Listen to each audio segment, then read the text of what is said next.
Welcome to this guided coaching meditation, all about time.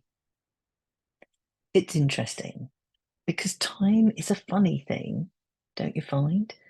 And that there are many different methods of helping us manage our time out there. You know them. The 80-20 rule, the Eisenhower quadrant, and loads of others. Today is not about those. You know how to do those. You know how to find out about them. No. Today is like everything that I talk about. It's about your inner world of time. And I want to talk about that a little bit more. So before I do, the first thing I am sure some of you may be struggling with is the idea of wasting your time listening to this when you could be doing ABC, that you've got deadlines, PQR, that you are struggling with some work that you've been given to do, XYZ. Let me tell you, they will always be coming through. In our world right now, that just seems to be the way. Everything has to be done and done quickly, fast, speedily. But what I want you to do is just know that when you finish this, that you will be able to get on with those tasks much more efficiently, much more effectively than had you just dived straight into them. How would that feel? So before the end of this coaching meditation, I'm going to give you a little bit of a flavor of how you can do that. So when you're ready, I want you to settle yourself down somewhere where you will be undisturbed. Turn your phone off or on silent. Make sure that you are in a room on your own, that you can close your eyes and just be. Because all you're going to have to do, or all I'm asking you to do, is to listen to the sound of my voice and the meaning of my words. And the more that you do this, the more that you can. And the more that you can, the more that you do. How amazing is that? So when you're ready, just begin to take a note of your breathing. I do this every time because breathing is so powerful in making sure that we are getting to where we need to go, to calm ourselves down, to let the body know, hold on, we're creating some space, to process, to ponder, to reflect on what's going on for us at any one time. And we very often don't give ourselves this time, do we? The time to just be. So as you keep breathing, notice how each easier breath in can start to add relaxation, particularly when you say it. Relaxation in,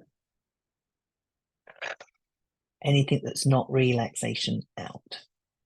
Relaxation in and relaxation out, allowing your body to settle there where you are.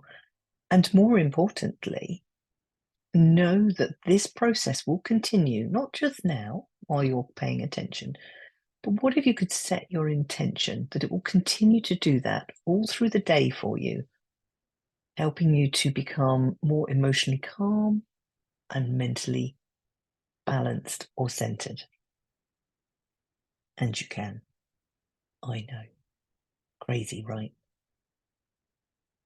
So as you begin to arrive just in this space to breathe, to become aware of your body and any messages it might have for you, which tend to be in the form of aches and pains, little niggles, something that's not quite feeling right.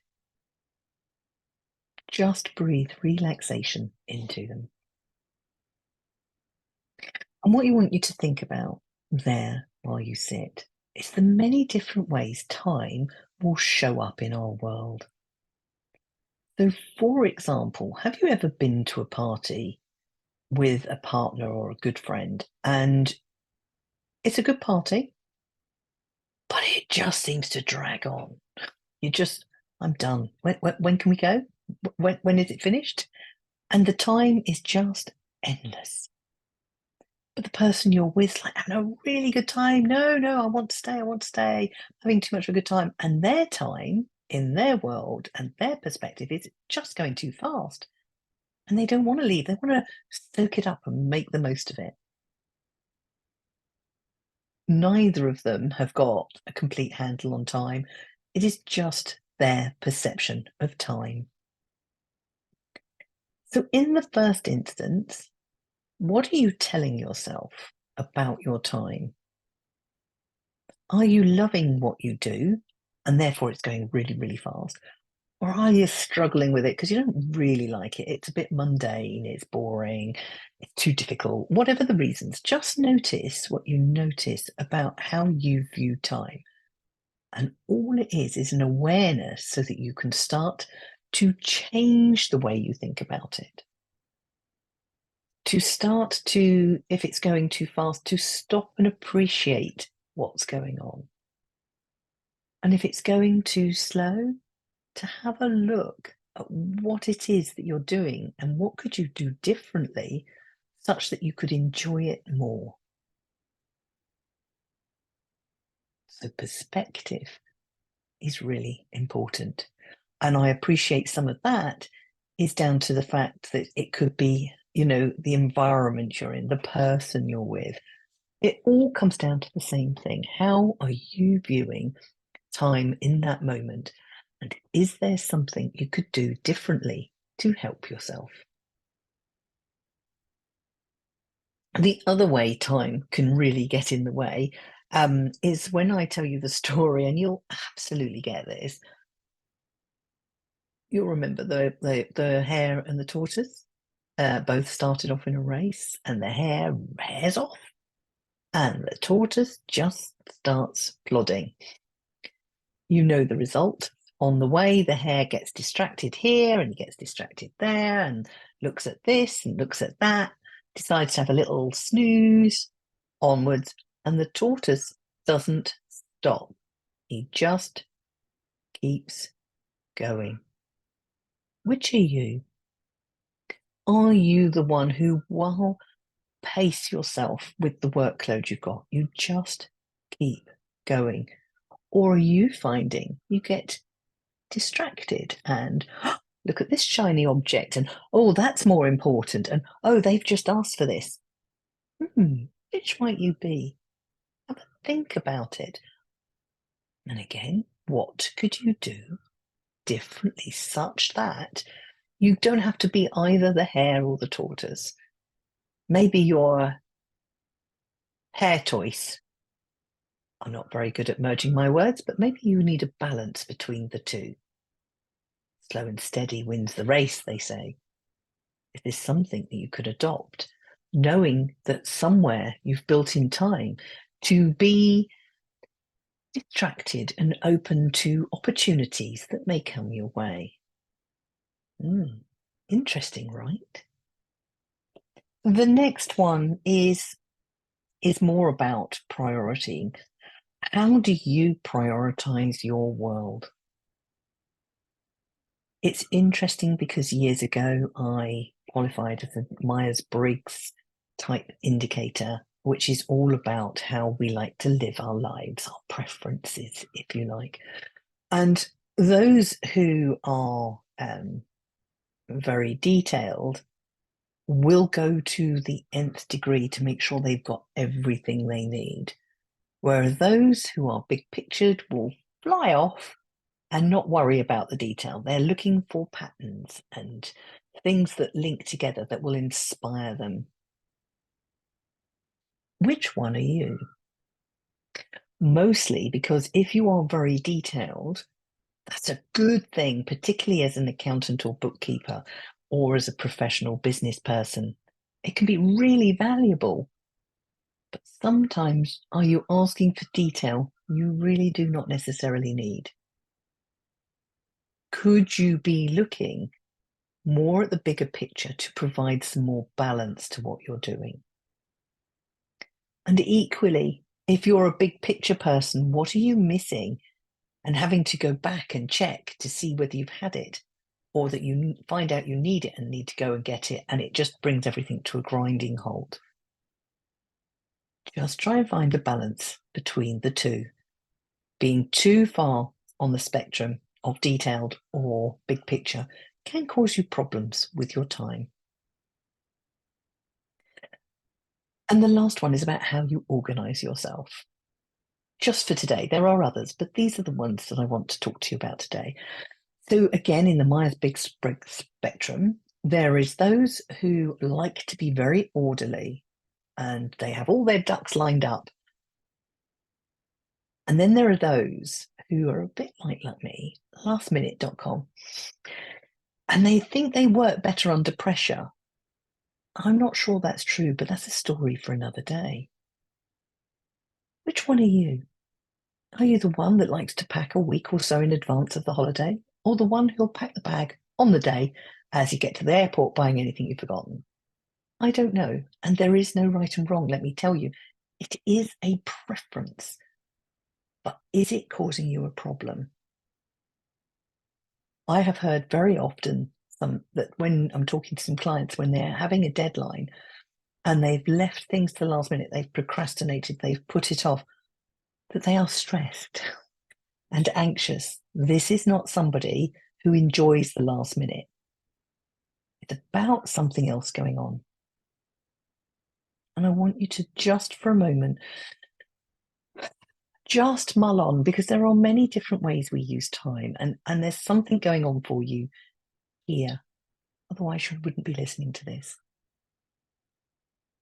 So just for a moment, as I bring the pieces together, whatever it is that you're experiencing with time, the party scenario,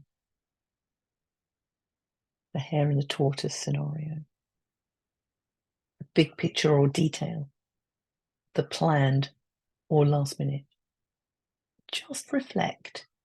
Is there anything there that you could change? And if so, what would that be? How might that change for you?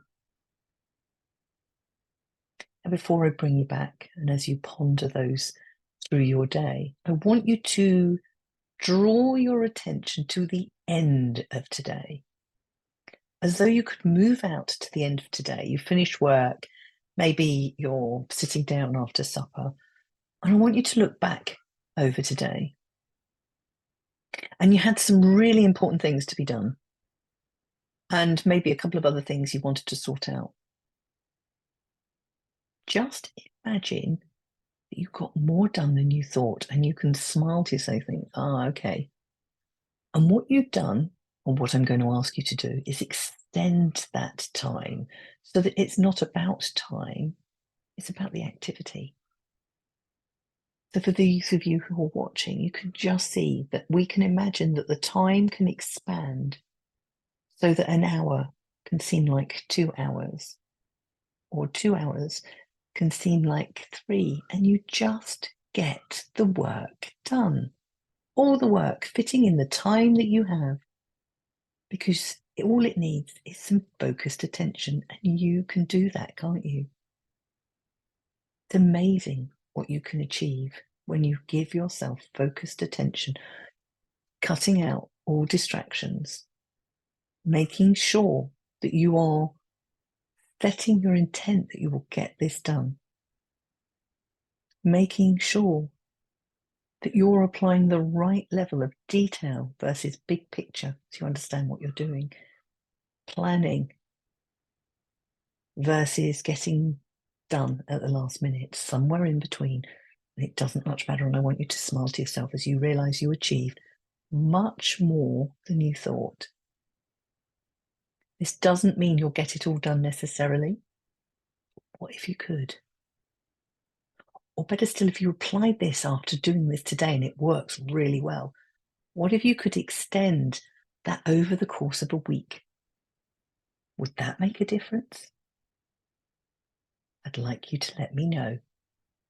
In the meantime, Just knowing that you're doing everything that you can to the best of your ability, and now you can do it even better. And when you're ready, opening your eyes and coming back into the room, knowing that you are now ready to get more done in a more focused time, in a better way for you. Thank you.